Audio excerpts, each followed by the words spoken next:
Now then, how you doing? I hope you're well. You know, not every watercolour project goes according to plan. In fact, if I'm honest, most paintings surprise me in some way.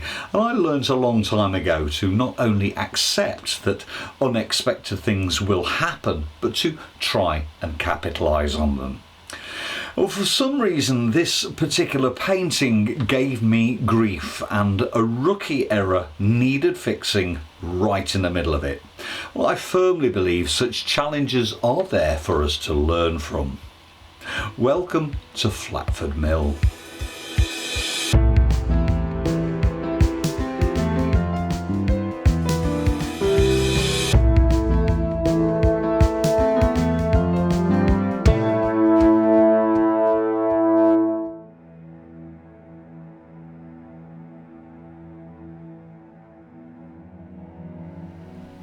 I'm in Suffolk, and this is the River Stour.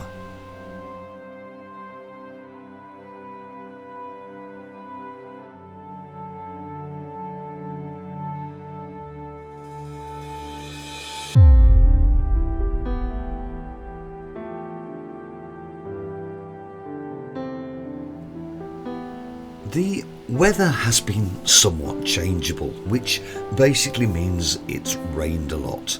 Slightly disappointing for my first visit to an iconic location, but hey, the weather is the one thing we simply can't plan for.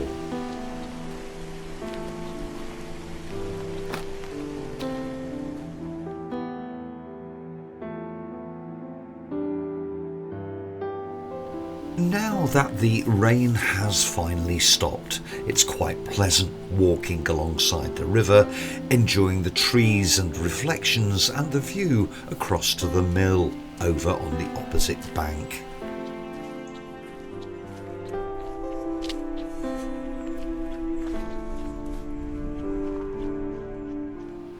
This is Flatford Mill in Dedham Vale. A Grade 1 listed building dating back to 1733, owned by a wealthy corn merchant by the name of Golding Constable and his wife Anne. On the 11th of June 1776, they became parents. They wouldn't have known it at the time, but their son, John Constable, was, of course, destined to become one of England's most famous landscape painters.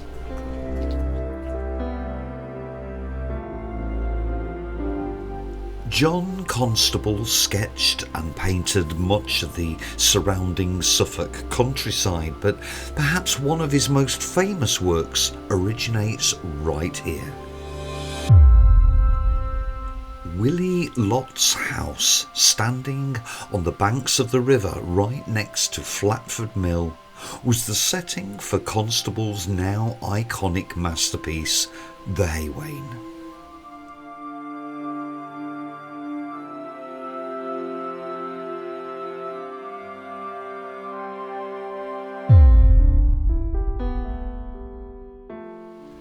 Naturally, I'm fascinated by the location and the painting it inspired.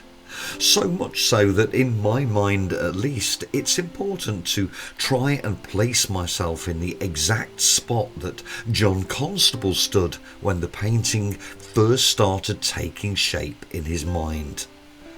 "Ah, that'll do," he would have said. "That one there, that's a corker. I think I'll paint that."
watercolour, every additional brushstroke either helps to build the scene up or breaks objects down into their component parts, depending upon how you look at it.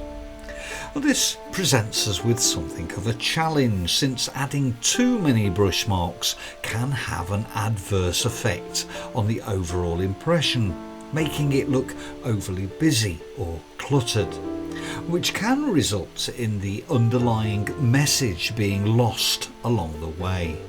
One of the ways in which you can prevent this from happening is to keep taking lots of breaks as you paint.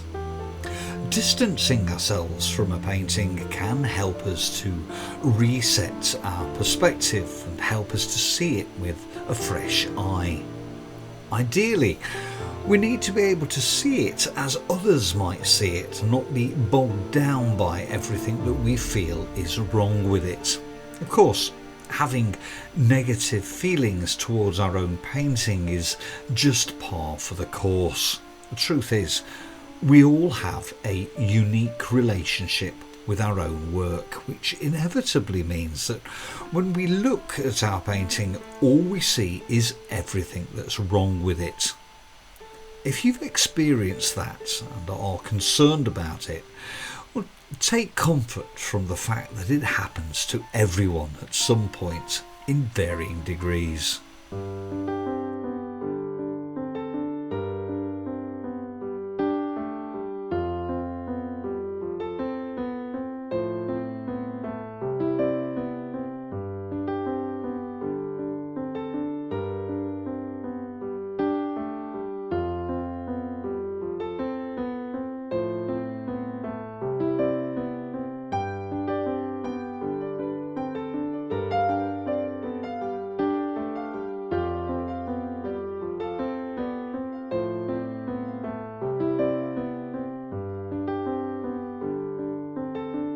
The question is, how come I didn't spot this before?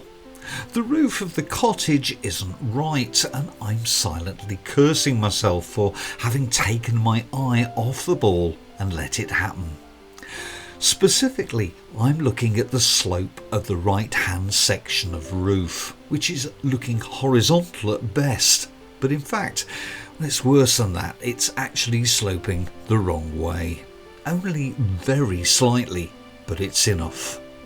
The far left point on that line is further away from us than the right hand point. Because it's further away from us, it should be lower, making that line slope upwards from left to right. Something like this. Well, my first task is to remove the offending roof. Before doing that, I need to protect the surrounding area, so I'm masking it off to ensure that I don't take out any more than I need. This is just a small sheet of cardboard which I'm securing to the paper with masking tape.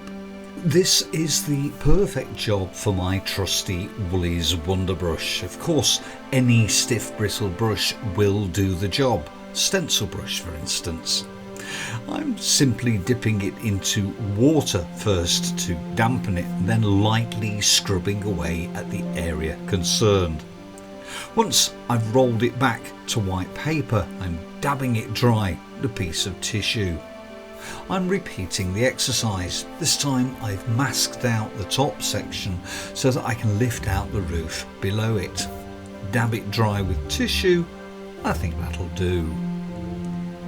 And now comes the first stage of reconstruction. I've replicated the roof colour and I'm re-establishing the roof line, hopefully at the correct angle. You'll notice that this also includes the small section of the left-hand roof next to the chimney stack. If you're going to perform any sort of correction procedure, it's often a good idea to lift out a little bit more than you need to give you a bit extra to play with, hopefully create a transition that is as seamless as possible. Well, because my roof line was at the wrong angle, This also meant that the tile details were too, which is why I've lifted them out during the process so that I can repaint them in at the correct angle. Now that I'm a lot happier with my roof, I'm going to apply a dark tone to the trees behind it. Well, this is to emphasise the roof and increase its definition by making it appear light against dark. Of course, as with the repairs I've done to the roof, any paint I apply to the trees needs to be softened off and blended in to create as smooth and seamless a transition as possible.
Well, I hope you enjoyed that. If you did, then please do hit the like button. And if you'd like to see more, why not become a studio member of my YouTube channel? With that, you'll get instant access to the full-length, non-time-lapsed version of the demonstration from which this has just been a very small extract, along with what has become a bursting back catalogue of full-length demonstrations and tutorials. To subscribe, just hit that join button, and I should add that there are other sign-up options also available, such as my online tuition service. If you're interested, you'll find full details in the video description below. So that's that. Until next time, do take care.